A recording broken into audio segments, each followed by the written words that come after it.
Hello दोस्तों, आप सबका स्वागत है एक बार फिर से एस्ट्रो गुरु कृष्ण चैनल पर। जी हाँ, ये मेरा दूसरा चैनल है। इस पर मैं कहानियाँ या कुछ अदर रिलीजियस टॉपिक्स के ऊपर डिस्कशन करता हूँ, चर्चाएं करता हूँ। और जो लोग आज पहली बार डायरेक्टली इस चैनल पर आए हैं उनको बता दूं कि मैं एक प्रोफेशनल टैरो रीडर हूं और यूट्यूब पर मेरा एक टैरो रीडिंग का स्पेशल चैनल है जिसका लिंक यहाँ देख रहे हैं आप, दिया हुआ है और डिस्क्रिप्शन में भी लिंक है। यूट्यूब के ऊपर सर्च बार में एस्ट्रो गुरु टाइप करिए, आपको टैरो रीडिंग वाला चैनल मिल जाएगा। आज की जो कहानी मैं आपके लिए लेकर आया हूँ इसका नाम है जब शिव नाचे गोपी बनकर। ये बड़ी ही मनोरंजक कथा है भगवान शिव के संबंध में, कृष्ण के संबंध में। चलिए कहानी को शुरू करते हैं। भगवान कृष्ण के विषय में सभी जानते हैं कि वे जब गोकुल में थे, नंदगांव में थे, तो रासलीला किया करते थे। वृंदावन में रासलीला करते थे और वो जो रास था उस रास की एक सुवास थी। सुवास का मतलब एक ऑरा था। वो ऑरा पूरे यूनिवर्स में फैलता था। तो उस ऑरा के बारे में लोगों को फील हो जाता था, स्पिरिचुअल लोगों को जल्दी फील होता था। तो एक दिन उस ऑरा का फील शिव को भी हुआ। उन्हें भी लगा कि कुछ हो रहा है वृंदावन में, कुछ अलग हो रहा है। तो उन्होंने ध्यान किया, पता किया कि क्या हो रहा है। तो पता चला कि कृष्ण हैं जो रास करते हैं। अच्छा, इस कहानी में शिव और कृष्ण के बारे में एक डिफरेंशिएशन है कि शिव भगवान शिव हैं और कृष्ण एक साधारण मानव बालक जो वृंदावन में रहता है, रासलीला करता है, गोपियों के साथ में मस्ती करता है, उन्हें तंग करता है, माखन चुरा कर खाता है।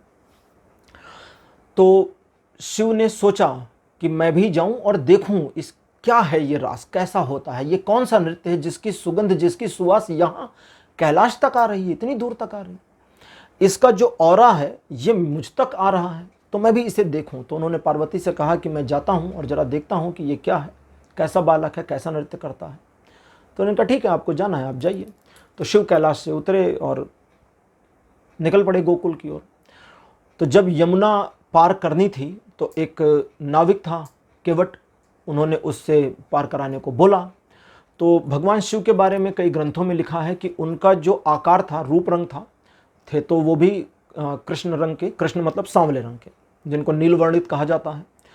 और वे काफ़ी लंबे चौड़े थे, एक जो एवरेज ह्यूमन होते हैं उनसे काफ़ी बड़े थे। तो वो दूर से नज़र आ जाते थे और जिनके बारे में कई ग्रंथों में लिखा है कि वो एक ऐसे पुरुष थे जो कुछ ज़्यादा ही पुरुष थे। मीन्स कि वो एक कंप्लीट मैन से भी कंप्लीट दिखते थे, कहीं से भी इनकम्प्लीटनेस नहीं दिखती थी। तो अपने आप में एक अलग ही ऑरा में दिखते थे। उनको देखकर ही लगता था कि कोई बहुत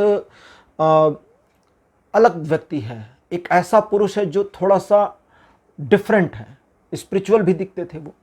तो खैर, जब वो केवट से नदी पार करा रहे थे तो केवट ने उनसे कहा, नाव में बैठा था, नाव खे रहा था, और उसने कहा कि आपके व्यक्तित्व को देख करके बहुत अच्छा लग रहा है, सुकून मिल रहा है, आपके साथ इस नाव में बैठना मेरा सौभाग्य है। आप जैसे पुरुष को मैंने कभी देखा नहीं था।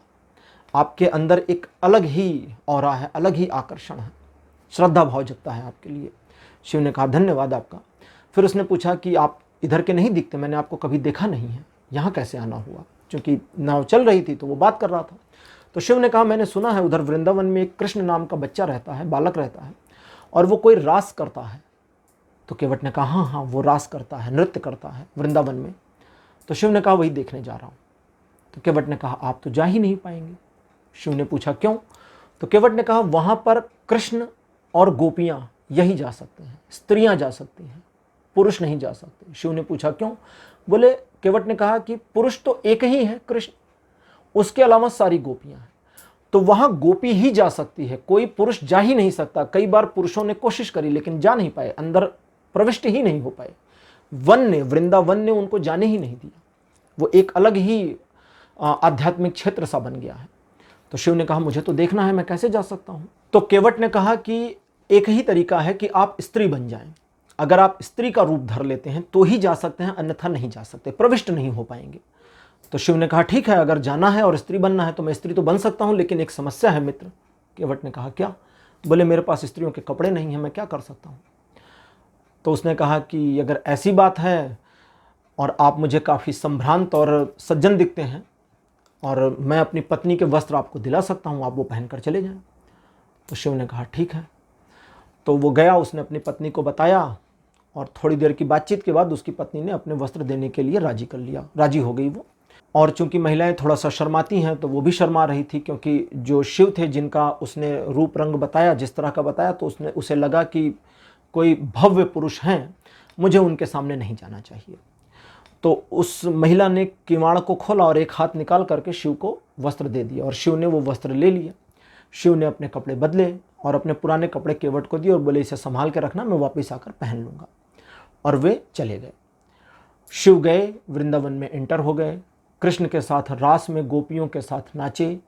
रास खत्म हुआ, शिव वापस आए, उन्होंने उस महिला के कपड़े केवट को दिए, केवट ने उनके कपड़े दिए, उन्होंने अपने कपड़े पहने, वापस नाव से नदी को पार किया और कैलाश की ओर चले गए।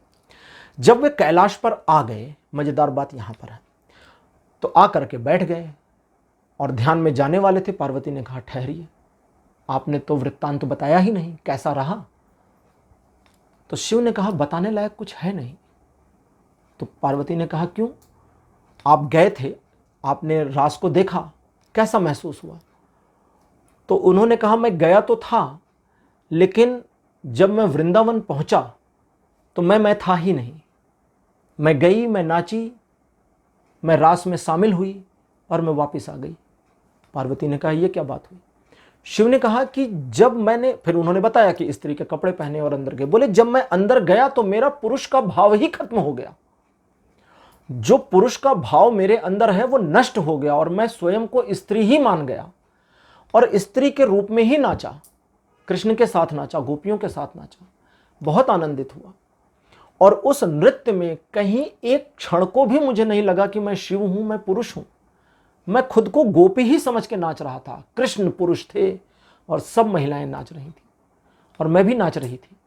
और नाच कर जब मैं वापस निकली, वृंदावन से बाहर आ गई, तो फिर मैं शिव था, फिर से मैं पुरुष था जो महिला के कपड़े पहने था।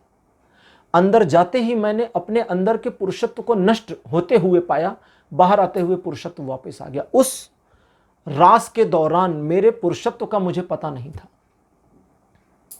और शायद यही रास है।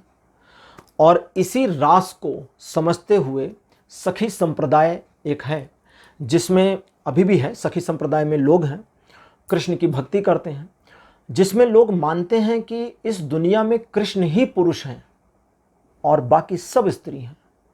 कोई भी पुरुष नहीं है, केवल कृष्ण ही पुरुष हैं। और वे स्वयं को कृष्ण की सखी मानते हैं और सखी के रूप में ही कृष्ण की आराधना करते हैं। तो इस कथा में यही था कि जब शिव नाचे गोपी बनकर, कि उस रास में जब पहुँचे तो वो गोपी बन गए। अब इसकी दूसरी मीनिंग भी है कि जिस चीज़ में इन्वॉल्व होइए, शिव का भी एक तरह का ये मैसेज ही समझिए कि जिस चीज़ में इन्वॉल्व होइए डूब जाइए। भक्ति, क्योंकि रास क्या है? रास एक भक्ति है। रास के बारे में थोड़ी सी डिस्क्रिप्शन दूँ। रास में आपने कभी एक फोटो देखी होगी जिसको मेरी स्क्रीन पर अभी लगाया गया है आपके सामने। इसमें कृष्ण राधा के साथ है और हर गोपी के साथ है, हर गोपी के साथ। तो कृष्ण ढेर सारे रूपों में नहीं आए, कृष्ण एक ही रहते थे। कृष्ण अपने अलग अलग रूप नहीं बनाते थे, वो एक रहते थे, लेकिन समग्रता में नृत्य करते थे, संपूर्णता में नृत्य करते थे। उनका संपूर्णता में नृत्य करना ही सभी के साथ होना होता था और उस नृत्य में किसी को ऐसा नहीं लगता था कि कृष्ण उनके साथ नहीं है। वे एक के साथ होते थे और सबके साथ होते थे, सबके साथ होते थे और एक के साथ होते थे। इसे ही रास कहा गया है और यही रास लीला थी। तो आज की स्टोरी में बस इतना ही। आज की स्टोरी आपको कैसी लगी, अपने एक्सपीरियंस, अपने अनुभव कमेंट सेक्शन में ज़रूर लिखिएगा। इस वीडियो को लाइक करिए, शेयर करिए और चैनल को सब्सक्राइब करना मत भूलिएगा। अगले वीडियो में आपसे फिर मिलूंगा, तब तक के लिए बाय बाय।